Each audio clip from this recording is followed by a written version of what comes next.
you come up with? I ended up coming up with number 7, Immediacy. The Melbourne visitor paraded really, really well. Looked very healthy in the coat. Could not fault the parade. Hasn't got a lot of improvement in him looking at him, but I don't know, it's just something about him today. I just thought he looked terrific. Now he's got a brilliant record coming into this. I'm with Charwolf. I've just been watching him so consistently lately. I've loved him. I feel this is the race for him. This is the best he's looked all preparation. So I'm with Charwolf and Corey with Immediacy. I am 4, 9, 7 and 2. I'm with Tom here. All chips in. Hopefully he just can peel off the maybe Genbare's back and get to the outside here from the point of the turn, and let's see him get into his work and really let down like he's wanted to do at his past few runs without much luck. I also agree with Shani. Sherwolf is here to run well today. I'm sure he's going to be charging home and doing something late here, and that could even well be to victory. Immediacy, I'm scared of. He's a lovely horse, and he's untapped. And Riff Rocket, there's a surge late for him in the market here, a big surge late for him. Equal favourites now. So, yep, it could well be game on. Looks a lot of confidence about Riff Rocket late for the lay of the day. 4, 9, 7 and 2. Yeah, it's a ding-dong battle for favouritism here in the Rosehill Guineas between Riff Rocket and Tom Kitten. Added together, they're around about 80% of the investment on the race. So punters have this an absolute match race. This morning, we opened up 250 Riff Rocket, 340 Tom Kitten. I decided they were the wrong way around. We split them apart. We got Tom into $2.60. Riff Rocket, we got to a high of $3.10. And now a second surge for Riff Rocket, and they're both $2.90 equal picks. I wanted to be with the Sydney form. Tom Kitten, he was very good in the Randwick Guineas. I like the lead up here. Riff Rocket, all his form's down in Melbourne. He's got to bring that form up to Sydney. So look, we're very keen on Tom Kitten, and we're going to make Riff Rocket our tab.com.au lay of the day. We're sitting there $2.90 on the 280 NOP. Best price anywhere in the country. So if you want to back Riff Rocket, tab.com.au is your place to bet. And gee, we'll be hoping for a result here because it's been pretty tough. We haven't won on a race yet. We're up to race 6. There's been plenty of well-back runners, so punters absolutely shooting straight here. Immediacy is your third pick there as an $8.50 chance. He's reasonably solid today. Opened up $8.50 this morning. King Colorado is your next pick at $10. He's just out of touch, $8.50 out to 10. One we wanted to keep safe, Ganbare. He's been soft in betting, 13 out to 16, but he looks like he'll get a soft lead here. And Cap Ferrat, the other firmer, $26 into $18 today. He's won 3 Rosehill Guineas, Hugh Bowman. Looking for his 4th today, but importantly, he's looking for his 100th Australian Group 1. He's won 105 overall, but 99 here in Australia. Can he reach the ton today? Here's Ali Mosley behind the gates. Just keeping my eye behind me at the moment. I've made a mad dash over here again. We've had more Golden Slipper horses arrive, so we'll touch on them a little bit later, but for now it's all about these guys behind me. And Tom Kitten was the one who I was most looking forward to seeing and what his behaviour would be like, because I missed him last start, but Shani had mentioned that he got a little bit warm behind the barriers, which is uncharacteristic of him in the sense that he normally can often throw his weight around a little bit, but he doesn't get too warm. So he was the one I was really keen to see. Out behind the barriers, he was out behind the stalls, he was doing just enough that you would suggest that he's forward and fit and feeling well within himself. Here he's much better today. You can see that foam just starting to build between his legs, but it's nothing that's concerning me. Cafe Millennium is following in closely behind him, and his demeanour's fantastic. He is just really feeling this warm conditions today that we're feeling, and there's a lot of crowd out behind us, so it's all happening at this stage. Riff Rocket, it's hard to fault him. I haven't seen him this preparation, but he's obviously come back from Melbourne in lovely order from those 2 runs, and it's brought him on nicely for his 3rd up assignment here. So he's walking out beautifully, getting his head down well. Chaya Wolf is obviously a standout. Shani's pick of the yard. I love this horse, getting out to 2,000 metres for the first time. He's a lot more sparked up than what I've seen him. He's walking forward into the bridle. He's got his tail in the air. He's just sort of throwing his weight around a little bit out here. So I like that. And then the other one, King Colorado, who, again, I haven't been able to see a great deal of, obviously racing down there in Victoria.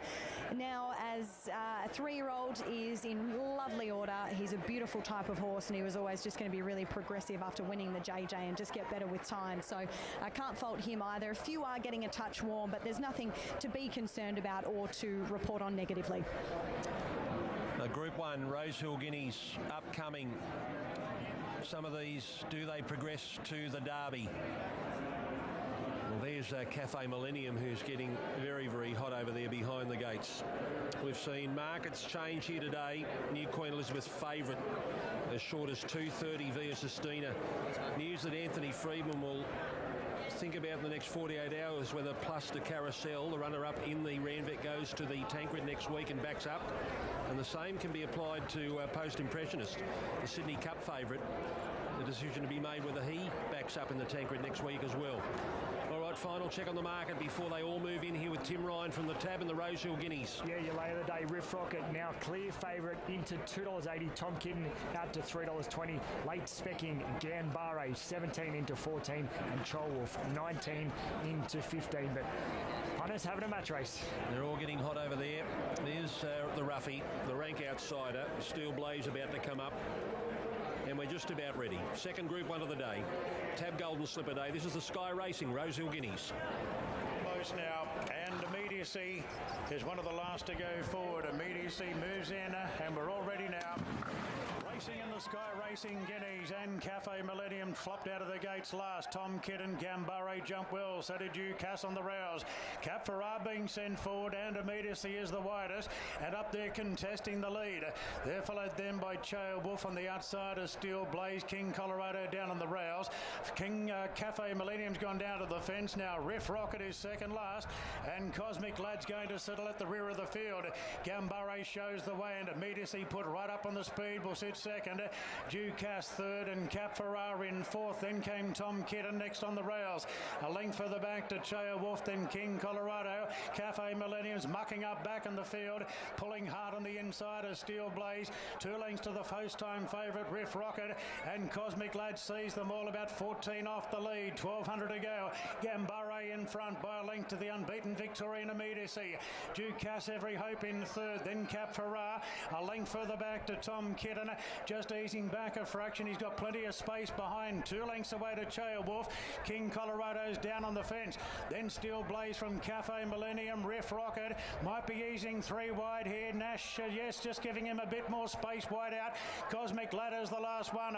800 metres to run. So Riff Rocket starts a run from back in the field. 750 out. Gambare in front from Immediacy. They're followed by Ducass on the inside of Cap Farrar. Tom Kitten but nailed back on the inside of Chael Wolf, and Riff Rocket's creeping into it out 3 wide coming to the turn. It's Gambare being eyeballed by Immediacy. Then Cap Farrar pulling out. Ducass back to the fence. Tom Kitten hard on the fence. Chael Wolf pulling out, and Riff Rocket coming right down the outside. Immediacy and Cap Farrar. They move up at the 300, and Cap Farrar put the head in front.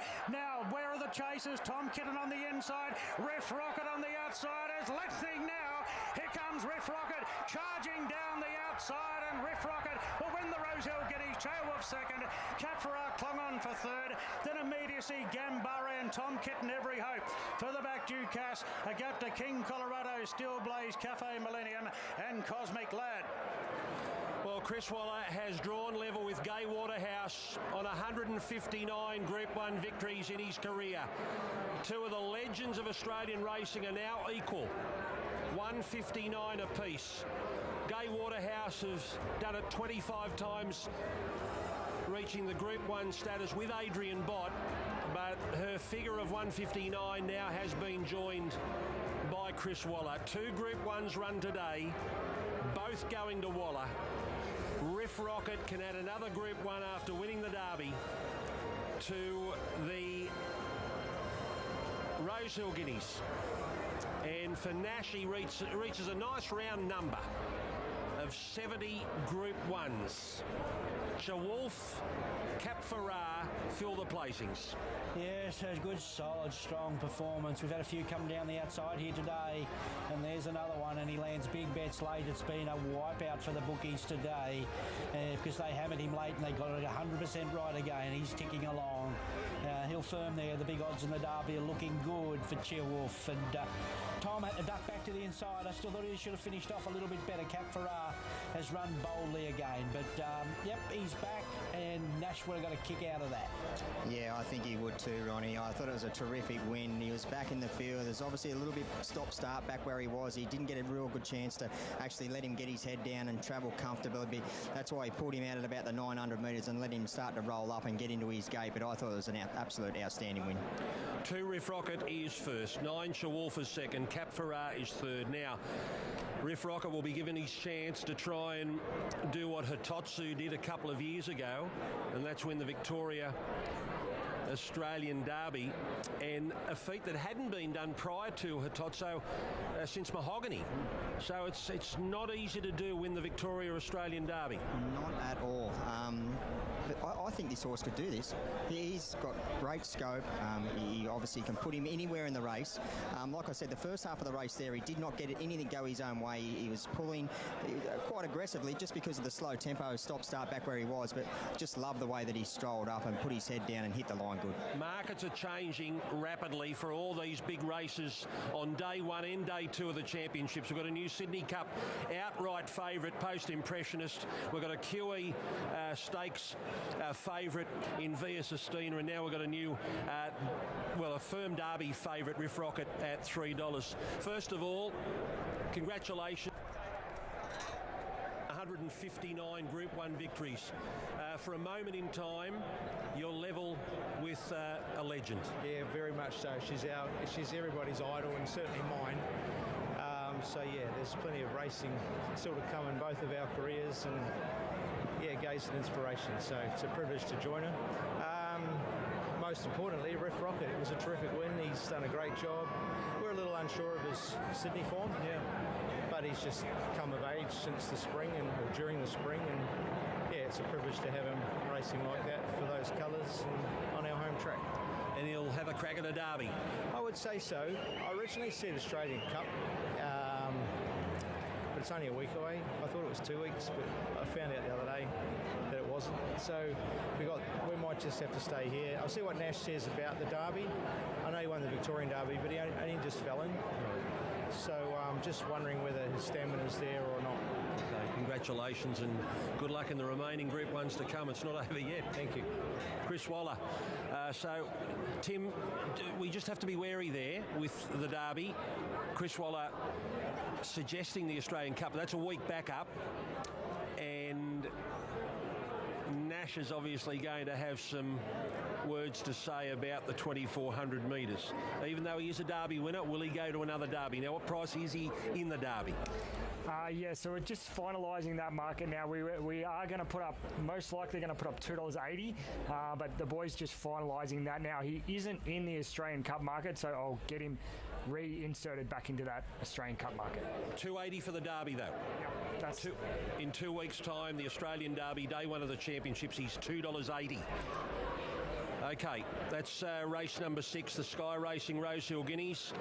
Coming up, the Agency George Ryder Stakes, race number 7. Can Waller do it again? He's got Militarize, the 3-year-old. He diverted from the Rosehill Guineas to run in the Ryder. He's also got Kovalika coming up, and then Switzerland in the Slipper. Stay with us on Sky Thoroughbred Central. Welcome